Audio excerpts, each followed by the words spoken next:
everyone, so in this video I'm going to be talking to you about the makeup practices in Mesopotamia. I feel like Mesopotamia gets left out of a lot of these makeup history series that people do, so I wanted to include it in mine because in terms of beauty and contribution to the makeup industry, it is a civilization that is so important to talk about. Mesopotamia is what we would now think of as modern day Iraq and was home to the Sumerians, the Babylonians and Assyrians, as well as many more. And the Sumerian civilization is actually generally considered to be older than ancient Egyptian civilization and possibly the oldest in the world, emerging around 4500 BC, and the oldest recorded language is from this time as well. Now, the Sumerians in particular used a lot of the same products as the ancient Egyptians. However, I don't want to compare two different cultures to each other too much because that's not very nice, is it? So I may be repeating myself a lot in this video from my last one, but I didn't want to say a really interesting fact about one culture and then take away from that by being like, oh, the Egyptians did this as well every like 10 seconds. Before we get into it as well, I'm going to do my usual disclaimer. I am not an expert. I do these videos purely for fun, so there may be some things that I say in this video that are slightly incorrect. Please feel free to correct me in the comments as long as you do it in a nice manner. If you are condescending in your response at all, I will just delete the comment because I can't be asked for attitudes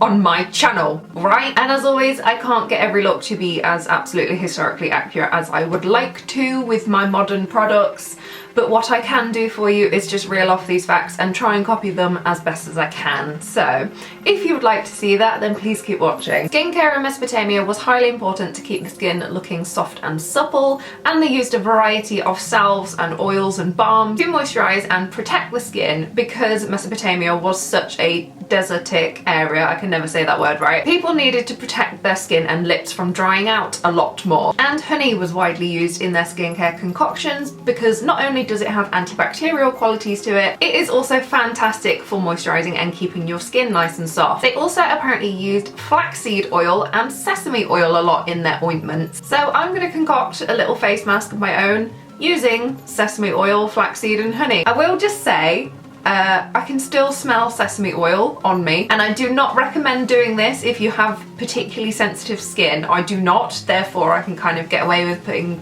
cooking oil on my face. But you know what? My skin felt really good after doing that, so I don't know. But yeah, I'm not recommending doing that. Not at all. I just wanted to do it for the sake of authenticity. So they also highly used aloe vera, not just as a natural laxative, but also because it has again a lot of moisturizing qualities to it, and it also helps to protect from the sun. And I used this in my last video. This is Egyptian magic cream.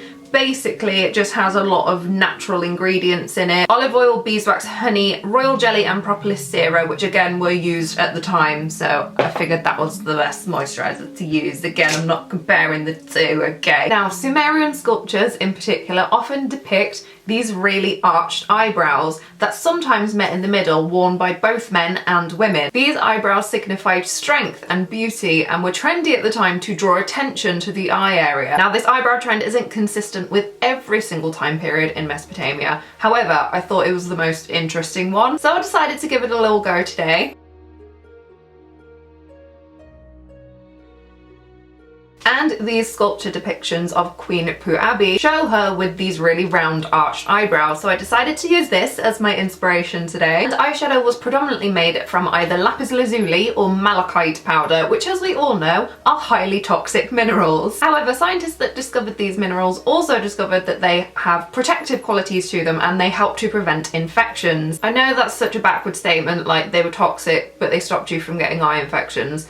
But it's true. The eyeshadow used at the time was not just for decorative purposes, it was practical as well, and slightly medicinal. However, there is also evidence of red, white, black, and yellow pigments being stored in seashells from this time period. Again, among the riches of the tomb of Queen Puabi were shells made from gold and a cosmetics container made from ivory with this crushed lapis lazuli stone in it. Kohl eyeliner was also prominently used around the eyes and in the eyebrows by everyone, men, women, rich, poor, children, everyone as an eye protector, not only in the literal sense in that it kept the sun and sand and glare out of your eyes and prevented infection, it was also used to ward off the evil eye, which was an actual disease at first. At this time, a lot of people contracted conjunctivitis and didn't know what it was, and they thought that this was the evil eye and that someone had cursed them by looking at them. So yes, conjunctivitis is the evil eye, or it was originally. It's only later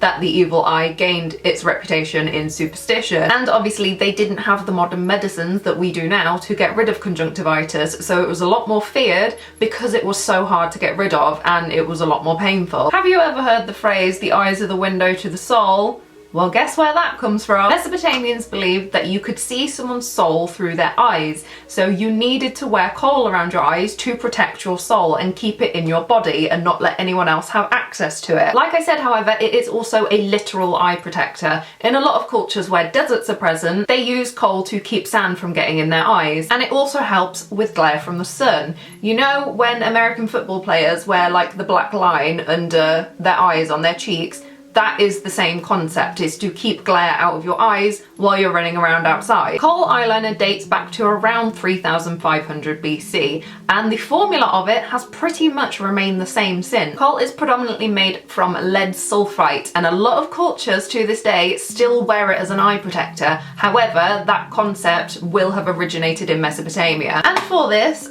this was for my last video, but I bought actual kohl powder to keep it as authentic as possible. It's quite messy, so if you're gonna do this, I would recommend doing your eyes first and then your face. However, it lasts so well because it is a powder that kind of dries down onto your eyes. And the thing that I like about it is that you don't have to use eyeshadow to smudge it out because it's a powder. You can just go in and smudge it and it's done. Now, the shape of this eyeliner in a lot of ancient texts was described as almond shaped. However, if you look at a lot of Sumerian sculptures from the time, the shape is very round.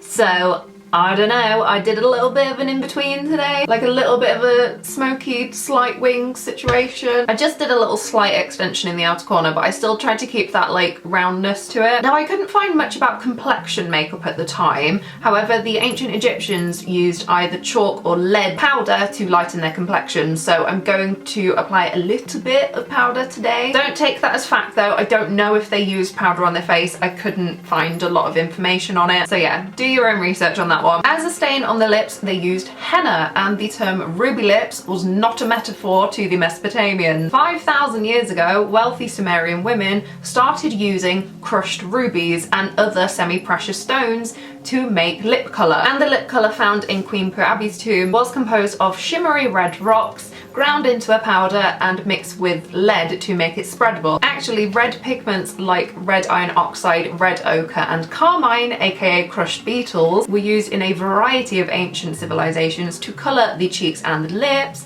and are often used in a lot of cosmetics to this day. Actually, a fun fact, most pure bright red eyeshadows won't be vegan because they will have carmine in them to make them so vibrant. So a lot of these ancient Mesopotamian practices are still used to this day. They were just the original makeup trendsetters, honestly. In terms of fashion, in sculptures and paintings of the time, we see a lot of people wearing this kind of feathered fabric, and men wore this on their bottom halves while women wore it draped over one shoulder. Whether this was some kind of weaving, leaves, feathers, again, people don't really know. They would also adorn themselves with a lot of gold. Again, most of the time in this kind of like leaf shape. That's why I've worn this leafy headdress situation today. Both as a fashion statement, but also to show status. Basically, the more gold that you could show off that you owned, the better. And they also created hair dyes made from either a leek and cassia root mixture or with henna, and this included black henna, which is again highly toxic, but the Mesopotamians came up with the concept of covering your roots and covering graves, so they would use black henna to dye their hair, and they would also stain their fingernails with henna, not black henna, just normal. Additionally, they also possibly used pigments like yellow ochre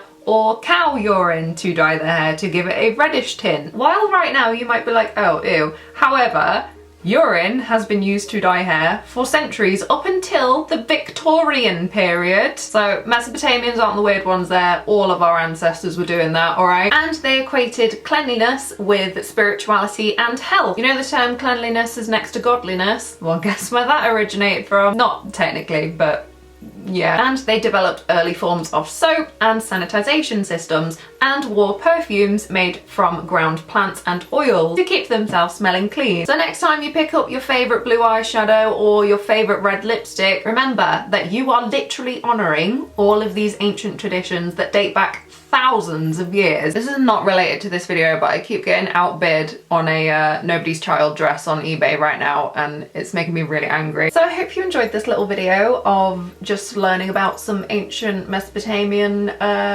beauty practices. I think that's all I want to talk about. I can't think of anything else off the top of my head. So thank you so much for watching. I really hope you enjoyed. I really enjoyed filming it. Please let me know what you would like to see next. Again, I'm going to try and go in semi-chronological order for this.